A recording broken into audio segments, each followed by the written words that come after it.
مسند امام احمد میں ایک حدیث ہے جو مشکات المصابیح کے اندر موجود ہے اور ہمارے پمفلٹ میں بھی موجود ہے 5B ریسرچ پیپر میں سٹارٹ ہی میں. رازدار رسول حذیفہ ابن یمان رضی اللہ تعالیٰ عنہ علیہ السلام کہتے ہیں کہ میں نے خود نبی علیہ السلام کا ایک خطبہ ممبر پر سنا تھا بعد میں آنے والے حکمرانوں سے متعلق. دودھ کا دودھ پانی کا پانی ہو جائے گا. اور یہ ہے بھی رازدار رسول ہیں جنہیں منافقین کے نام بتائے تھے نبی صلی اللہ علیہ وآلہ وسلم نے.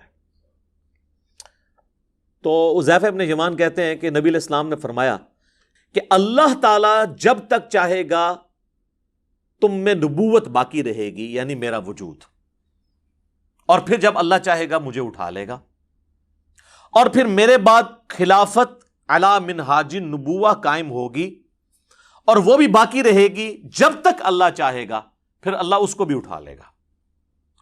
اس کے بعد ملکن عاضن، ڈاکٹر سرار صاحب یوں کیا کرتے تھے، کاٹ کھانے والی ملوکیت، فریڈم آف ایکسپریشن کو غصب کرنے والی، مخالفین کو کاٹنے والی، وہ قائم ہو جائے گی. اور پھر اللہ تعالیٰ جب تک چاہے گا وہ رہے گی. ظاہر ہے فرعون، نمرود، ان سب لوگوں کو بھی حکومتیں جو ہیں وہ اللہ نے نہیں دی ہیں نا، آزمائش کے لیے. پھر اللہ تعالیٰ اسے بھی اٹھا لے گا. پھر جابر حکمرانوں کا دور شروع ہو جائے گا. پھر اللہ تعالیٰ جب تک چاہے گا وہ رہے گا، پھر اس کو بھی اٹھا لے گا، اور پھر ایک دفعہ دوبارہ سے خلافت علی منہاج النبوہ قائم ہوگی، یعنی امام محمد بن عبداللہ المہدی رحمہ اللہ تعالی اور رضی اللہ تعالیٰ عنہ علیہ السلام کی خلافت. ایک تفسیر اس کی بھی کی گئی ہے یہ والی، اور ایک تفسیر اس حدیث کے راوی کا فہم یہ ہے کہ انہوں نے یہ حدیث لکھ کے حضرت عمر بن عبدالعزیز کو بھیجی اور کہا کہ یہ جو کاٹ کھانے والی ملوکیت اور جابر حکمرانوں کے بعد آپ کی دوبارہ خلافت آئی ہے، تو مجھے لگتا ہے یہ آپ کی پیش گوئی تھی جس پہ عمر بن عبدالعزیز بڑے خوش ہوئے. تو اگر یہ بھی مان لیا جائے تو پھر بھی بنو امیہ نہیں بچتی، وہ ساروں کو پچھلوں کو پچھلا رگڑا لگا دیا نا. اور پھر ہم کہتے ہیں عمر بن عبدالعزیز جو ہیں وہ پہلے مجدد اسلام کے کیوں ہیں؟ انہوں نے کون سا گند صاف کیا ہے؟ بنو امیہ کا گند. وہ آج ٹاپک نہیں ہے، میری کئی ایک ویڈیوز پہلے ریکارڈڈ موجود ہیں. بہرحال دوسرا فہم یہ ہے کہ یہ نبی علیہ السلام کا دور، اس کے بعد خلافت راشدہ کا دور، اس کے بعد کاٹ کھانے والی ملوکیت جو ہے وہ بنو امیہ اور بنو عباس کا دور 500-600 سال تک، جس میں سے 100 سال آلموسٹ بنو امیہ اور پھر بنو عباس اور باقی لوگ. اور یہ جو جابر حکمران ہیں جو مسلط ہو جائیں گے، یہ کلونیل پاورز ہیں جو پوری دنیا کے اوپر قابض ہوئی، جن کا زور 100 سال پہلے ٹوٹنا شروع ہوا، اور آج 57-58 اسلامی ملک ہیں. یہ آج سے 100 سال پہلے نہیں تھے اتنے ملک. اب دوبارہ سے خلافت علی منہاج النبوہ کی تیاریاں الحمدللہ شروع ہو چکی ہیں اللہ کے فضل سے. اچھا، اس حدیث کے اندر تو صرف یہی ذکر تھا کہ یہ اس ترتیب کے ساتھ معاملات ہوں گے. اس کی ایکسپلینیشن ہے جامعہ ترمذی اور سنن ابی داؤد کے اندر. وہاں پہ ڈیٹیل ہے کہ یہ خلافت کتنا عرصہ ہوگی. اس میں الفاظ ہیں میرے بعد خلافت علی منہاج النبوہ 30 سال تک رہے گی. حدیث روایت کرتے ہیں سیدنا سفینہ جو کہ آزاد کردہ غلام ہے نبی صلی اللہ علیہ وآلہ وسلم کے، اسے مولا رسول اللہ بھی نے کہا جاتا ہے، آزاد کردہ غلام. سعید تابعی سے پھر سفینہ کہتے ہیں کہ گن ابو بکر کے 2 سال، عمر کے 10 سال، عثمان کے 12 سال اور علی کے 6 سال. اور علی کے بھی جو 6 سال ہیں وہ 5.5 سال مولا علی کے ہیں اور 6 مہینے سیدنا حسن ابن علی کے ہیں، وہ بھی خلافت راشدہ ہے. یہ 41 ہجری ربیع الاول میں صلح حسن ہوئی، اور ربیع الاول کے اندر، تاریخ کنفرم نہیں لیکن مہینہ ربیع الاول کا تھا، نبی علیہ السلام کی ڈیتھ ہوئی 11 ہجری کے اندر. یہ ٹوٹل 30 سال بنتے ہیں. اور خود امام ابن تیمیہ بھی مانتے ہیں کہ صلح حسن کے اوپر خلافت راشدہ ختم ہوئی اور نبی علیہ السلام کی پیش گوئی پوری ہوئی. تو ان کا جو شاگرد ہے نا سعید تابعی، ابو داؤد کے الفاظ ہیں، وہ کہتا ہے کہ یہ جو بنو امیہ کے لوگ ہیں، آل مروان، بنو زرقا، نیلی آنکھوں والے، یہ تو کہتے ہیں کہ علی علیہ السلام خلیفہ ہی نہیں ہے. یہاں پہ امام داؤد نے لکھا علی علیہ السلام، لیکن آپ کے مولوی نے نکال دیا ترجمے والی کتاب میں. اسلام 360 میں بھی عربی والے حصے میں ہے اردو والے سے نکل گیا ہے, اردو میں رضی اللہ عنہ ہو گیا ہے. sunna.com میں عربی میں لکھا ہوا ہے, اردو میں رضی اللہ عنہ کر گیا. سر یہ علماء یہود کے ہی تو کردار ہے جو یہ ادا کر رہے ہیں. اور یہ امام ابو داؤد نے نہیں, صرف امام بخاری نے صحیح بخاری میں 3748 نمبر حدیث میں حسین علیہ السلام لکھا ہے, وہاں سے بھی انہوں نے نکال دیا. عربی کتابوں میں موجود ہے, مکتبۃ الشاملہ کے اندر, اسلام 360 کے اندر دارالاسلام نے نکال دیا. اسلام 360 میں بھی آپ عربی پورشن میں دیکھیں, اردو میں کوئی نہیں ہے. 6318 نمبر حدیث میں فاطمہ اور علی کے ساتھ علیہم السلام لکھا ہوا ہے, اکٹھا نکال دیا انہوں نے. خیر ادھر واپس ہیں. امام ابو داؤد نقل کرتے ہیں کہ جب سعید تابعی نے کہا نا کہ یہ تو بنو امیہ علی علیہ السلام کو خلیفہ ہی نہیں مانتے, چلیں اس سے یہ بھی ایک جو انہوں نے ڈھونگ رچایا تھا نا کہ جی وہ تو خلیفہ مانتے تھے, صرف وہ قصاص عثمان کی بات کرتے تھے. یہ تو تابعی خود بتا رہا ہے کہ بنو امیہ تو حضرت علی کو خلیفہ ہی نہیں مانتے تھے. ابھی تو میرے پاس اس کے اندر بہت کچھ کہنے کو ہے. میں نے ریسنٹلی ایک ویڈیو ریکارڈ کرائی ہے, حضرت معاویہ رضی اللہ تعالیٰ عنہ سے متعلق 15 حوالے میں نے صحابہ سے لے کر بعد کے علماء تک کے دیے, وہ آپ دیکھ لیں, آج وہ ٹاپک نہیں ہے. تو حضرت سفینہ کو غصہ آتا ہے, وہ کہتے ہیں کہ یہ بنو زرقا کی پیٹھ سے جھوٹ نکلا ہے جہاں سے یہ ہوا خارج کرتے ہیں. اور ترمذی کے الفاظ ہیں, ان کی اپنی جو حکومت ہے یہ شریر ترین بادشاہت ہے, بدترین بادشاہت ہے. یہ علی کو خلیفہ نہیں مان رہے, یہ تو خود شریر ترین بادشاہ ہیں. اچھا اب حضرت سفینہ جو ہے نا یہ فوت ہوئے ہیں 74 ہجری کے اندر, واقعہ کربلا ہوا ہے 61 ہجری میں. ناسبی پلی یہ لیتے ہیں کہ یہ انہوں نے حضرت معاویہ کی حکومت کے بارے میں نہیں کہا, پھر بھی پھنس جائیں گے پھر یزید کے بارے میں کہہ دیا, تو آپ تو یزید کے بھی چمچے ہیں. وہ پھر کہتے ہیں چھوٹی قربانی کر لو, بڑے کو بچا لو.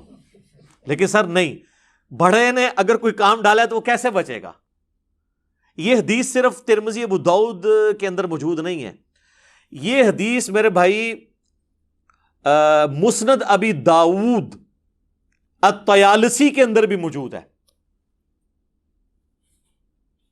اور اس میں الفاظ یہ ہیں کہ وہ تابعی, یہ پوری حدیث اسی طریقے سے ہے, وہ تابعی جب کہتا ہے نا یہ بدترین بادشاہ ہیں, یہ وہ جب صحابی کہتے ہیں حضرت سفینہ اور 30 سال خلافت ہے, تو وہ کہتے ہیں پھر حضرت معاویہ کون ہے؟ تو انہوں نے کہا حضرت معاویہ جو ہے وہ مسلمانوں کا پہلا بادشاہ ہے, یعنی انہوں نے کہا یہ خلافت راشدہ سے باہر. یہاں بھی ہمیں ایکسپوز ہو گیا کہ وہ کس کو سنگل آؤٹ کر رہے تھے. ابھی بھی تسلی نہ ہو تو اس کا ایک اور طریق ہے المصنف ابن ابی شیبہ کے اندر, اس میں الفاظ ہیں کہ یہ بنو امیہ بدترین بادشاہت ہیں اور ان کا پہلا بادشاہ معاویہ ابن ابی سفیان ہے. انہوں نے سب کو کہہ کے یہ بھی بتا دیا سرغنہ کون ہے. تو اب اس حدیث میں حضرت سفینہ کا 74 ہجری میں فوت ہونا یزید ابن معاویہ کو یعنی بیچ میں لانے کا ذریعہ نہیں بن سکتا. انہوں نے سٹارٹ کیا ہے 41 ہجری سے, صلح حسن سے. تو یہ مسئلہ آپ کو کلیئر ہو گیا. یہ الحمدللہ ساری کی ساری احادیث میں نے اس ریسرچ پیپر کے اندر ڈالی ہوئی ہیں. انشاءاللہ ہم اپنی ویڈیو کے اندر بھی جو ہے نا وہ ڈسپلے کروا دیں گے انشاءاللہ تعالی. اچھا اب میرے بھائیوں, یہ جو کاٹ کھانے والی ملوکیت ہے اس پہ پھر بولا جائے پھر گھنٹوں چاہیے, تو میں نمونے کے طور پر صرف 3 احادیث کور کروں گا جس سے آپ کو اوورآل ڈاکٹرن کلیئر ہو جائے اس ٹاپک کے اوپر. پہلی حدیث صحیح مسلم کے اندر کتاب الامارہ چیپٹر میں, حکمرانوں والے چیپٹر کے اندر, انٹرنیشنل نمبر کے مطابق 4776, سیدنا عبداللہ بن عمر بن عاص خانہ کعبہ کے سائے میں بیٹھے ہوتے ہیں, دیوار کے ساتھ ٹیک لگا کے, صحابی رسول ہیں. ایک تابعی خانہ کعبہ میں انٹر ہوتا ہے, عبد الرحمن بن عبد رب الکعبہ. تو وہ سنتا ہے کہ حضرت عبداللہ بن عمر بن عاص حکمرانوں کی اطاعت سے متعلق حدیث سنا رہے ہوتے ہیں. تو چپ کر کے سنتا رہتا ہے. اینڈ پہ وہ پوچھتا ہے کہ حضرت کیا آپ نے یہ واقعی رسول اللہ سے یہ بات سنی تھی کہ حکمرانوں کی اطاعت اس طریقے سے ہونی چاہیے؟ تو انہوں نے کہا ہاں, اللہ کی قسم میں نے رسول اللہ کو دیکھا, میرے کانوں نے آپ کی آواز سنی, میرے دل نے آپ کی باتوں کو یاد رکھا.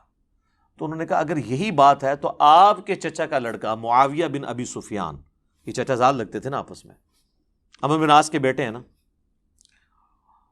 تو وہ تو ہمیں کہتا ہے کہ ہم آپس میں ایک دوسرے کو ناحق قتل کریں اور ایک دوسرے کا مال ناحق طریقے سے ہڑپ کریں, حرام خوری بھی اور قتل و غارت بھی. جبکہ اللہ تعالیٰ قرآن میں فرماتا ہے، سورۃ النساء کی آیت نمبر 29 اس نے تلاوت کی کہ اے ایمان والو آپس میں ایک دوسرے کو قتل مت کرو، اپنوں کو قتل مت کرو، اپنوں کو قتل یعنی ایک دوسرے کو، سارے مسلمان آپس میں بھائی ہیں، اور ایک دوسرے کا مال ناحق طریقے سے ہڑپ مت کرو۔ اب یہ بتائیے کہ ہم اللہ کی بات مانیں یا اطاعت امیر کریں؟ اب یہ ایک صحابی کو ایک تابعی نے ایک بہت بڑی بات کر دی، تو انہوں نے نہیں کہا کہ تم رافضیوں والی باتیں کر رہے ہو، تمہیں ایران سے کوئی فنڈنگ ہوتی ہے، نہیں کہا، تھوڑی دیر کے لیے خاموشی اختیار کر لی انہوں نے۔ اب سوچ میں تو پڑ گئے ہوں گے میں کیا کروں، رشتہ داری تو میری نکال رہا ہے، تو پھر انہوں نے سر اٹھا کے کہا کہ معاویہ کی اطاعت کرو ان باتوں میں جس میں وہ اللہ کی اطاعت کے اندر حکم دے، اور جس میں وہ اللہ کی نافرمانی کا حکم دے اس میں اس کی نافرمانی کرو، اور یہی ایٹیچیوڈ ہونا چاہیے۔ بخاری اور مسلم کی متفق علیہ حدیث ہے، مولا علی کہتے ہیں کہ نبی علیہ السلام نے فرمایا کہ خالق کی معصیت میں، اللہ کی نافرمانی میں مخلوق کی کوئی اطاعت نہیں ہے۔ کئی لوگ یہ بھولے بن کے پوچھ رہے ہوتے ہیں نا، جی میری ماں اجازت نہیں دے رہی داڑھی رکھنے کی تو میں رکھوں یا نہ رکھوں؟ تو وہ نبی علیہ السلام نے فرما دیا ہے کہ اللہ کی اطاعت کے اندر مخلوق کی اطاعت نہیں ہوگی، اور جس بات میں اللہ کی نافرمانی ہو رہی ہوگی وہ آپ نے کام نہیں کرنا، آپ نے مخلوق کی نافرمانی کر دینی۔ تو یہ ایک اوورآل پورا آپ کو پکچر کلیئر کر دے گی۔ ایک اور حدیث، اچھا یہ تینوں کی تینوں حدیثیں صحیحین میں، بلکہ ابھی تک آپ دیکھ رہے ہیں ساری مشہور کتابوں سے۔ دوسری حدیث صحیح بخاری میں 4108، تحکیم کے بعد جب حضرت معاویہ رضی اللہ تعالیٰ عنہ مدینہ شریف آتے ہیں، یہ فتح الباری میں پورا اس کا سیاق و سباق موجود ہے کہ کس موقع پہ ہوا۔ تو بخاری کے الفاظ ہیں کہ حضرت معاویہ وہاں پہ ایک خطبہ دیتے ہیں، اور سیدہ حفصہ جو حضور علیہ السلام کی زوجہ اور ہماری ماں ہیں ام المؤمنین، وہ اپنے بھائی عبداللہ بن عمر سے کہتی ہیں کہ جاؤ، حضرت معاویہ آئے ہیں اور وہ خطبہ دے رہے ہیں، تم جا کے خطبے میں شریک ہو، یہ نہ ہو کہ تمہاری غیر موجودگی کو کچھ اور ہی سمجھ لیا جائے کہ کچھ سازش ہو رہی ہے۔ تو وہ چلے گئے، اس سے یہ بھی پتا چلا کہ وہ جانا نہیں چاہتے تھے، تبھی بھیجنا پڑا نا، ظاہر ماں بھی تھی، ام المومنین ہونے کی وجہ سے وہ بڑی بہن بھی تھی۔ عبداللہ بن عمر جب وہاں پہنچے تو حضرت معاویہ نے خطبے میں بات کرتے ہوئے کہا کہ تم میں سے جس کو اس امر خلافت کی خواہش ہے نا، تو وہ اپنا سینگ اٹھائے، اپنا سر اٹھائے، میں اس کے باپ سے بھی زیادہ خلافت کا حقدار ہوں۔ اب یہ باتیں چپ کر کے حضرت عبداللہ بن عمر سنتے رہے، یہاں تک تو کلیئر نہیں کہ انہوں نے کس کو یہ ٹونٹ کروائی ہے، لیکن اسی حدیث میں آگے آتا ہے کہ حبیب بن مسلمہ تابعی کہتے ہیں کہ جب مجمع چھٹ گیا تو میں نے عبداللہ بن عمر سے کہا کہ حضرت آپ نے معاویہ کو اسی وقت کیوں نہیں جواب دیا؟ تو پتہ چل گیا وہ کس کے باپ کو کہہ رہے تھے۔ سیدنا عمر کی توہین وہ شخص کر رہا ہے کہ جو حضرت عمر کے دور میں رومن امپائر گری، اس رومن امپائر میں شام میں انہوں نے حکومت قائم کی ہے، اور وہ محنتیں کن کی ہیں؟ حضرت عمر کی۔ تو جن لوگوں کو ابو بکر اور عمر کا لحاظ نہ ہو، انہوں نے مولا علی کا لحاظ کہاں سے کرنا ہے؟ سیدھی سی بات ہے۔ تو عبداللہ بن عمر کہتے ہیں کہ میں نے ارادہ تو کیا کہ میں اپنی گوٹ کھولوں، یوں کر کے احتبا کر کے دونوں گھٹنوں کو یوں لے کے بیٹھے تھے، اور میں اسے وہیں بھرے مجمع میں جواب دوں کہ تجھ سے زیادہ خلافت کا حقدار وہ ہے کہ جس نے تم دونوں باپ بیٹا ابو سفیان سے اور معاویہ سے رضی اللہ عنہما، ہم تو احترام سے ہی نام لیں گے، ظاہر سے ابھی تو ہے، تم باپ بیٹا سے جنگ کی ہوئی ہے جب تم دونوں کافر تھے اور ہم مسلمان تھے، یعنی تم لوگ جونیئر مسلمان ہو، طلقاء ہو، فتح مکہ پہ مسلمان ہوئے ہو، اور آج ہم سینئر مسلمانوں کو کہہ رہے ہو تم لوگوں کے ساتھ تو ہم جنگیں لڑ چکے ہیں، تم لوگوں کو ہم نے مار مار کے اسلام میں داخل کیا۔ ظاہر ہے کہ وہ مارے کھائی ہیں تو پھر آہستہ آہستہ ان کو ہوش آئی ہے نا کہ اسلام کا پلڑا بھاری ہو گیا۔ پھر عبداللہ بن عمر کہتے ہیں کہ پھر مجھے جنت کی نعمتیں یاد آ گئیں، پھر میں فتنے کے ڈر سے خاموش ہو گیا۔ حبیب بن مسلمہ کہتے ہیں کہ عبداللہ بن عمر نے خاموش ہو کے اپنی جان بھی بچا لی، اپنی عزت بھی بچا لی۔ ایک ماموں نے دوسرے ماموں سے اپنی جان اور عزت بچا لی، کہتے ہیں نا خال المومنین، اچھا عبداللہ بن عمر خال المومنین نہیں ہے؟ عبد الرحمن بن ابی بکر خال المومنین نہیں ہے؟ اور محمد بن ابی بکر خال المومنین نہیں ہے؟ ہمارے باقی سارے خال المومنین کو ایک خال المومنین سے تکلیفیں اٹھانی پڑی ہیں. تو یہ حدیث کے الفاظ بتا رہے ہیں کہ اس وقت فریڈم آف ایکسپریشن کو کس طریقے سے غصب کیا جاتا تھا. اچھا یہ جو حضرت عبداللہ بن عمر کے الفاظ ہیں نا، یہ بڑے انٹلیکچوئل ہیں، کیونکہ یہی الفاظ حضرت عمر نے بھی یوز کیے تھے. اور حضرت عمر کا ویژن دیکھیں، انہوں نے پہلے یہ چیز بتا دی تھی. صحیح مسلم کے اندر ایک حدیث ہے، میں نے ریسرچ پیپر میں ڈالی ہے، انٹرنیشنل نمبر ہے 1258.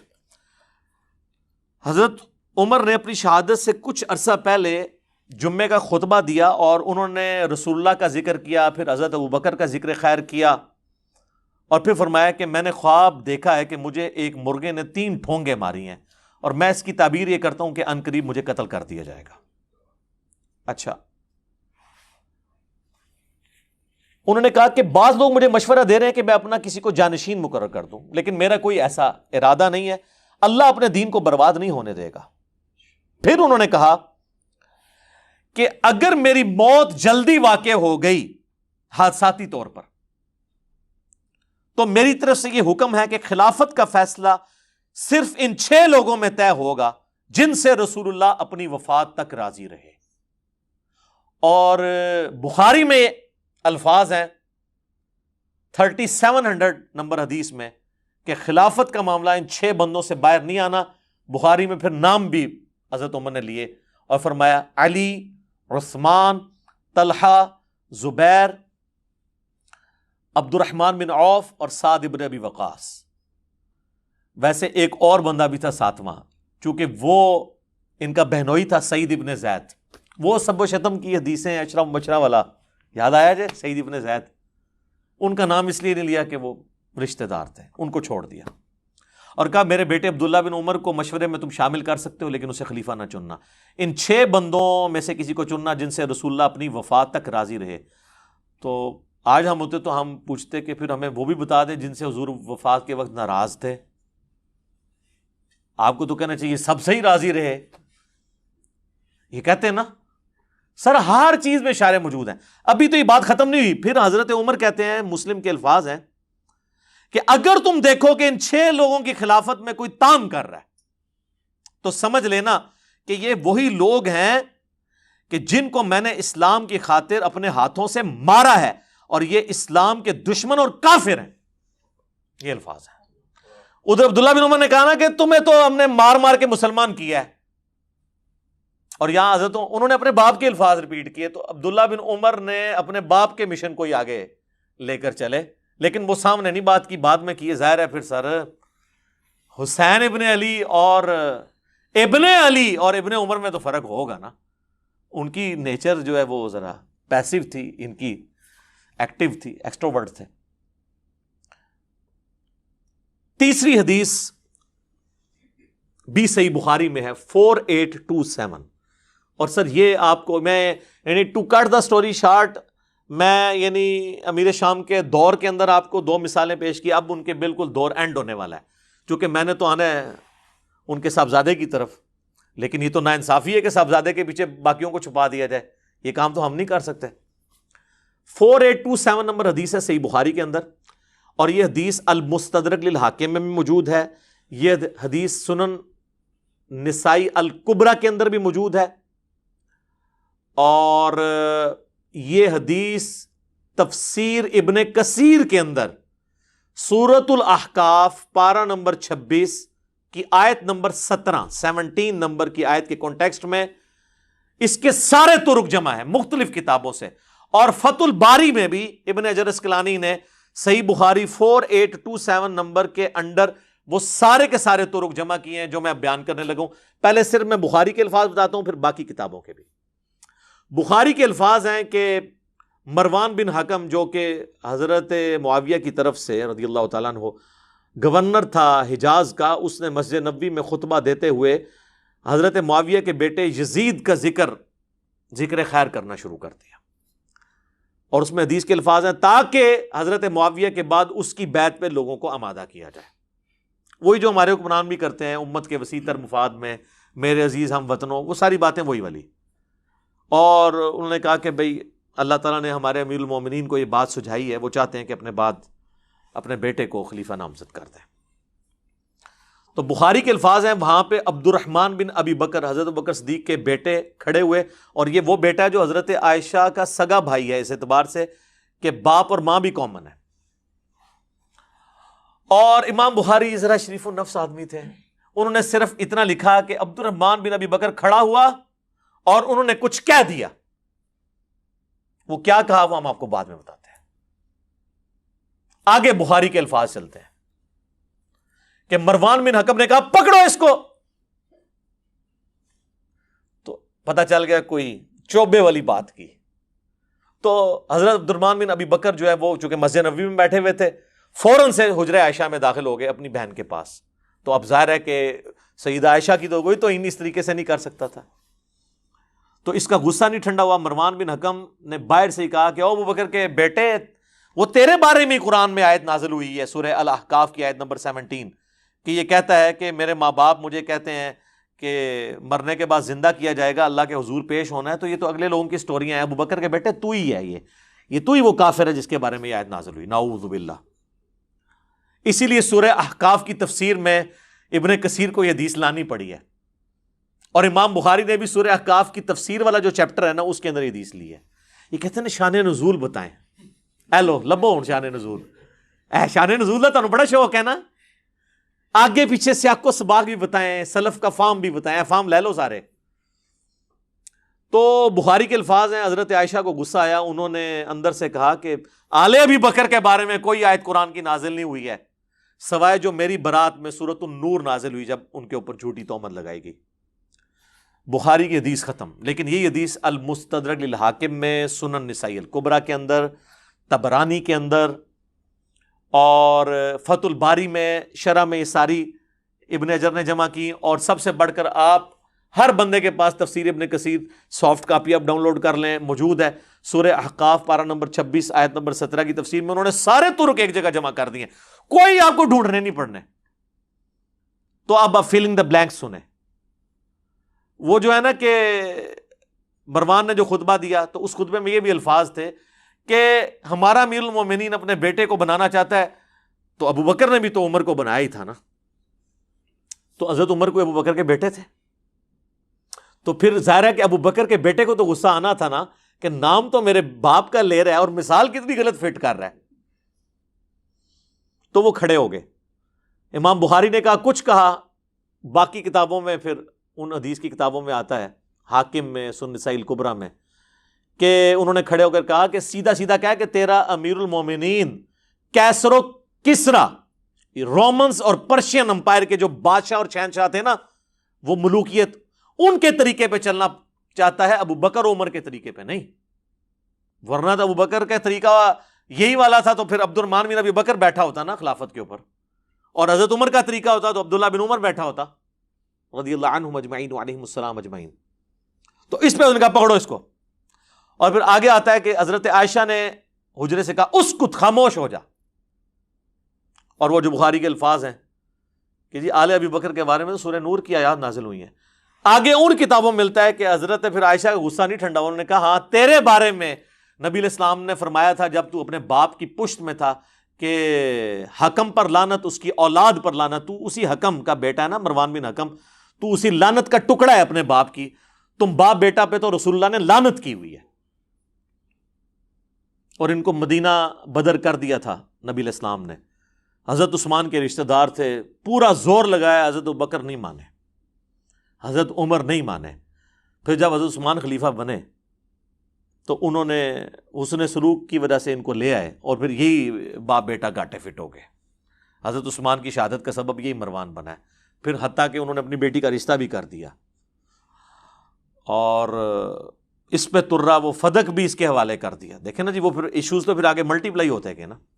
بہرحال آج کی ڈیٹ میں سمجھتا ہوں سیدنا عثمان کی مظلومانہ شہادت ان کی اجتہادی خطاؤں کا کفارہ ہے. انشاءاللہ اللہ کے حضور وہ پاک صاف ہو کے اٹھے ہیں، کیونکہ ان کی نیکیاں ان کی اجتہادی غلطیوں پر بھاری ہیں. یہ اجتہادی غلطیاں میں لفظ استعمال کر رہا ہوں، کسی کو شاید یہ برا لگ رہا ہو کہ جی اجتہادی غلطی کیوں کہہ رہا ہے؟ اس لیے کہ اوور آل ان کا جو سٹانس ہے نا وہ ریلیجن کو سپورٹ کرنے والا ہے. اگر وہ نہ ہوتا تو میں اس کو پھر فاش غلطی کا لفظ بول دیتا، لیکن میں نہیں بولتا. تو اس حدیث کے اندر یہ لعنت کے الفاظ، بلکہ مسند ابی یعلا کے اندر اس کو سپورٹیو ایک حدیث ہے کہ حسن و حسین بیٹھے ہوئے تھے علیہم السلام، اور مروان مدینے کا حاکم خطبہ دے رہا تھا، اور اس نے اس میں کہا کہ اہل بیت تو ہے ہی لعنتی لوگ، نعوذ باللہ. تو حضرت حسین سے پھر صبر ہوتا تھا، تو انہوں نے کہا ہم تو لعنتی نہیں ہیں، ہماری شان میں تو قرآن میں آیات ہیں، البتہ تو اور تیرے باپ کے اوپر نبی علیہ السلام نے لعنت فرمائی تھی. تو یہ جو روایتیں ہیں نا، اس کو سپورٹیو کئی ایک روایتیں ہیں کہ یہ لعنتی لوگ تھے. لعنت عربی میں کہتے ہیں اللہ کی رحمت سے دور لوگ، یا اس کو آپ ہماری زبان میں کہتے ہیں منحوس لوگ، نحست پہ ہی جنا ہوتے. ٹھیک ہے، یہ آپ کو پتا چل گیا کہ یہ کہتے ہیں نا جی وہ یعنی بڑا مشورہ ہوا، یہ وہ جی اتنے صحابہ نے بیعت کر لی تھی، یہ کس طریقے سے یہ تحفہ مسلط ہوا ہے امت کے اوپر. کئی ایک ٹاپکس ہیں، میں اس کو پھر اب کنکلوژن کی طرف لے کے آتا ہوں. یہ ہے میرے بھائیوں میرا ریسرچ پیپر، واقعہ کربلا کا حقیقی پس منظر 72 صحیح الاسناد احادیث کی روشنی میں. یہ میں نے 72 کا ٹائٹل شہدائے کربلا کی نسبت سے لیا ہے، ادروائز اس میں احادیث 200 سے زیادہ ہیں، اکثر بخاری اور مسلم سے ہیں. سب سے پہلے میں نے عربی میں لکھا اسے، اس کے بعد اس کا اردو ترجمہ ہوا، پھر ہندی ترجمہ ہوا، پھر انگلش ترجمہ ہوا. 4 زبانوں میں انٹرنیشنل پمفلٹ ہے. بخاری اور مسلم تو صحیحین ہیں. بخاری اور مسلم کے علاوہ جو احادیث کی کتابوں سے احادیث لی گئی ہیں، سب احادیث کے اوپر دور حاضر کے بڑے بڑے جو محققین ہیں، محدثین، شیخ البانی، شیخ زبیر علی زئی، شیخ شعیب ارنوت رحمہم اللہ اجمعین، ان کی تحقیم لگی ہوئی ہے. اور کوئی بھی حدیث ایسی نہیں ہے جس کو کسی نہ کسی محدث نے صحیح نہ کہا ہو. اس کے علاوہ پرانے بزرگوں کی بھی تحقیم ہے، امام حاکم کی، امام ذہبی کی، امام ترمذی کی، اور ائمہ کی بھی. اور یہ جو ریسرچ پیپر ہے میرے بھائیوں، یہ آلموسٹ یہ پوری سٹوری کو کور کرتا ہے، اور اس کا نام میں نے کیا رکھا ہے؟ واقعہ کربلا کا حقیقی پس منظر 72 صحیح الاسناد احادیث کی روشنی میں. واقعہ کربلا کو ڈسکس کرنا اہم نہیں ہے کہ نعوذ باللہ من ذالک وہاں پر آرا چلا تھا یا تیر چلے تھے. اصل چیز امپورٹنٹ یہ ہے کہ یہ واقعہ ہوا کیوں نبی علیہ السلام کی وفات کے بعد صرف 50 سال گزرے اور آپ کی پوری اولاد ذبح کر دی گئی. یہ تو کسی پیغمبر کے ساتھ نہیں ہوا. یہ اتنا بڑا معاملہ ہے کہ ہم اس کو ہلکا نہیں چھوڑ سکتے، جبکہ ہمارے پاس غدیر خم کی حدیث بھی موجود ہو. صحیح مسلم میں اوپر تلے 4 حدیث ہیں. مولا علی کے فضائل والے چیپٹر میں انٹرنیشنل نمبر کے مطابق 6225 سے 6228 تک نبی علیہ السلام نے اپنے آخری حج میں مدینہ شریف آتے ہوئے مکے سے واپسی پہ خم نامی گاؤں میں ایک خطبہ دیا. اونٹ کے پالان کا ممبر رکھا گیا. آپ علیہ السلام نے کنکلوڈنگ گفتگو کی، اے لوگو آگاہ ہو جاؤ، میں بھی ایک انسان ہوں. قریب ہے کہ اللہ کا قاصد یعنی موت کا فرشتہ میرے پاس آئے اور میں اس کی دعوت قبول کر لوں. میں اپنے بعد تم میں 2 بھاری چیزیں چھوڑ کے جا رہا ہوں.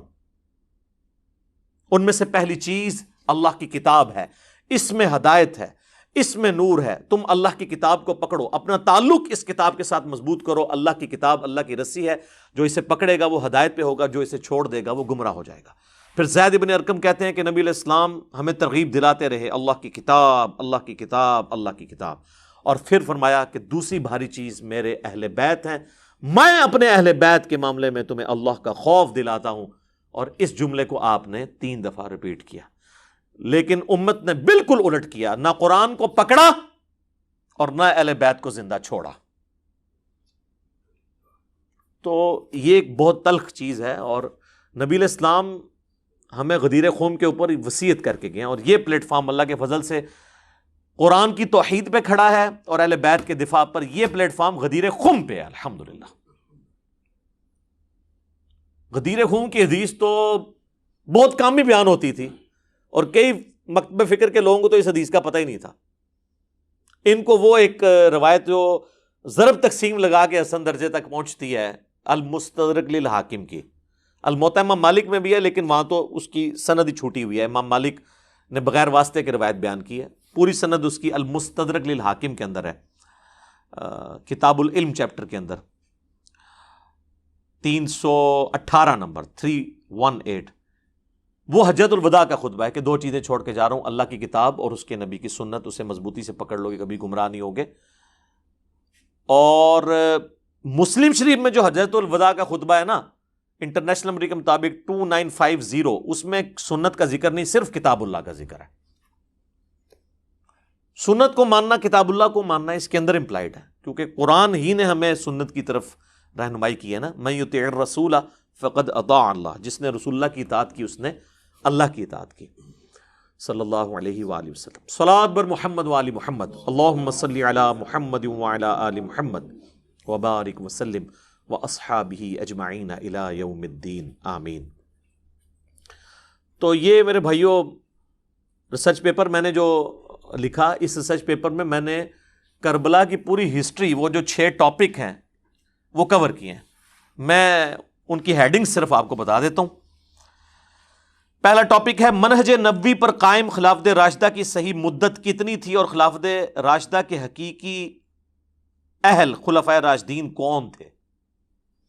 دوسرا ٹاپک خلیفہ راشد سے بغاوت بدعت ہے، جنگ جمل، صفین اور نہروان میں سیدنا علی کی حقانیت اور شہادت سیدنا عثمان کے اصلی اسباب، وہ جعلی اسباب نہیں کہ ایک عبداللہ بن سبا نے 40,000 صحابہ تربیت یافتہ ان کی مت مار دی، نعوذ باللہ، نہیں، آل امیہ کو بچانے کے لیے۔ عبداللہ بن سبا پرسنالٹی ہے، وہ بعد میں آیا، اسے مولا علی نہیں قتل کروایا، اس کا مسئلہ بالکل الگ ہے۔ تیسرا ٹاپک رسول اللہ صلی اللہ علیہ وآلہ وسلم نے اپنی وفات سے 1 مہینہ قبل مستقبل میں ہونے والے حکومتی بگاڑ سے متعلق غیبی خبریں دے دی تھی۔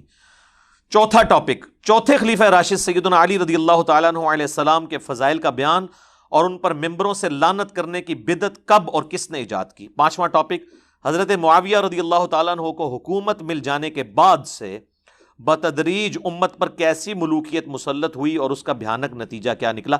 اس میں نے صلح حسن والا بھی وہ ایشو کور کیا ہے کہ وہ بھائی شرائط پہ صلح ہوئی تھی، اس طرح نہیں ہے کہ ایویں صلح ہو گئی تھی، اور پھر معذرت کے ساتھ ان شرائط کے ساتھ جو کچھ ہوا وہ آپ اسی میں پڑھ سکتے ہیں، آج ٹاپک نہیں ہے میرا۔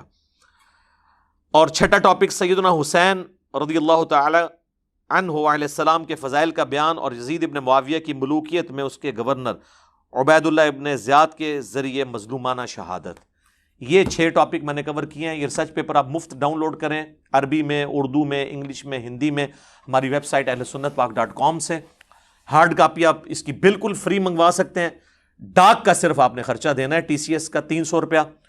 اور صرف یہ ریسرچ پیپر نہیں، اس کے ساتھ یہ ٹوٹل 12 کا پیکج ہے، 9 ریسرچ پیپرز ہیں اور 3 اذکار کارڈ ہیں۔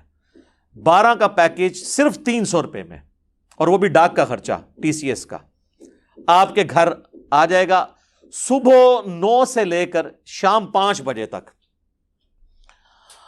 ہمارے اکیڈمی پہ آپ کال کر سکتے ہیں، اکیڈمی کا نمبر ہے +923215900162، پاکستان سے کریں گے تو 032159000162، یہ اکیڈمی کا نمبر ہے۔